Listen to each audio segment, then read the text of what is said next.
Today we're going to talk about stomach acid and why it is hugely important in digestion and why you need to have it, and some of the misconceptions about what it is and what it does. Stomach acid, hydrochloric acid, is something that your stomach makes in response to foods, primarily proteins, coming down the chute. You make stomach acid in the lining of the stomach. There's small little cells that actually secrete it. You make it from blood, hydrogen ions and chloride ions in the blood, and it's made, and it's very strong acid. It's made, put into the stomach. Right alongside those little cells in the stomach lining are other cells that make this protective mucus layer. It's a barrier so that that acid doesn't eat through the stomach lining, and it works very well. So when you digest or when you eat food, your stomach makes, over a half an hour or an hour of time, a very large amount of stomach acid, and it's very strong. On a pH scale, it can be down as low as 1.5 or 2, which, if you know how that scale works, that's very acidic. You need that acid level to be there to sterilize what's coming down, because food could be full of bacteria, different things that you can't have further down. You want to get rid of those. So you need it to sterilize the food, and also to activate an enzyme called pepsin. And pepsin is pepsin is an enzyme that is necessary to cut proteins. And so acid activates pepsin. That whole thing starts to digest properly. It gets the food digested. After 2 or 3 hours, that goes away. In a normal stomach, that's what would work, or what works.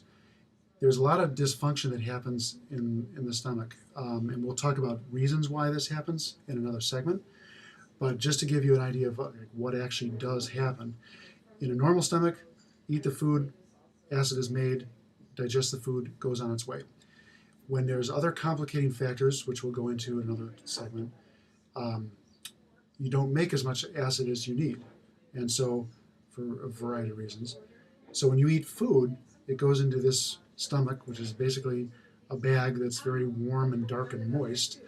And if there's no digestive activity taking place on it because of low stomach acid, then the food starts to ferment and putrefy in the stomach. And as it ferments and putrefies, it makes gas, which comes up, and other acids, not hydrochloric acid, but other acids, which come up with that gas, and it starts to irritate the esophagus, and it irritates the top of the stomach. And people say, oh, I have heartburn, that must mean I have too much acid.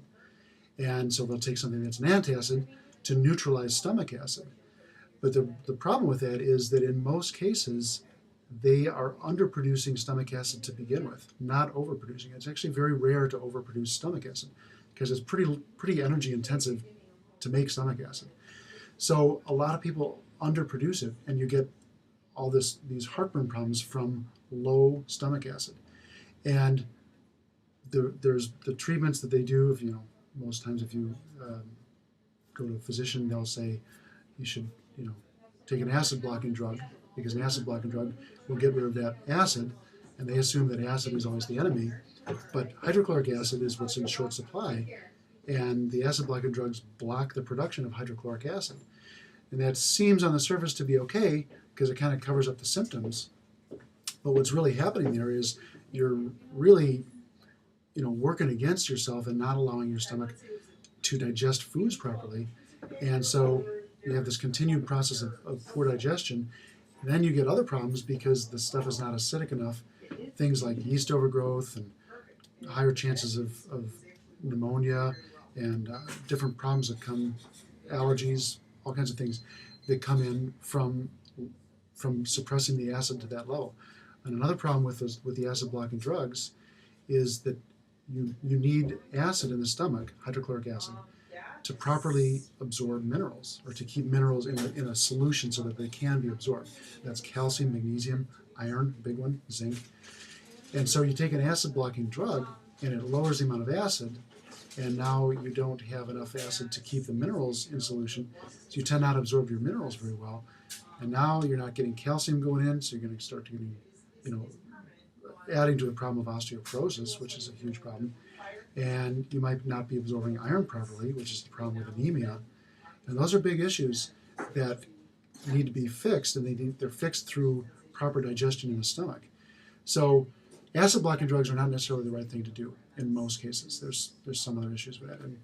And generally, for most people, they need more hydrochloric acid than they're making. And there's ways you can go about doing that. You can actually supplement with hydrochloric acid. It's something you have to be careful with, and you have to use discretion about how much to use, how much to take at one time. But that is one way to fix that problem of low stomach acid. Some people chronically produce not enough. As you get older, you produce not enough. And the stress response, which we'll talk about in another segment, is a huge factor in making you produce not enough stomach acid. So to sum up this segment, acid is not bad. Stomach acid is something you have to have. You have to have it working properly.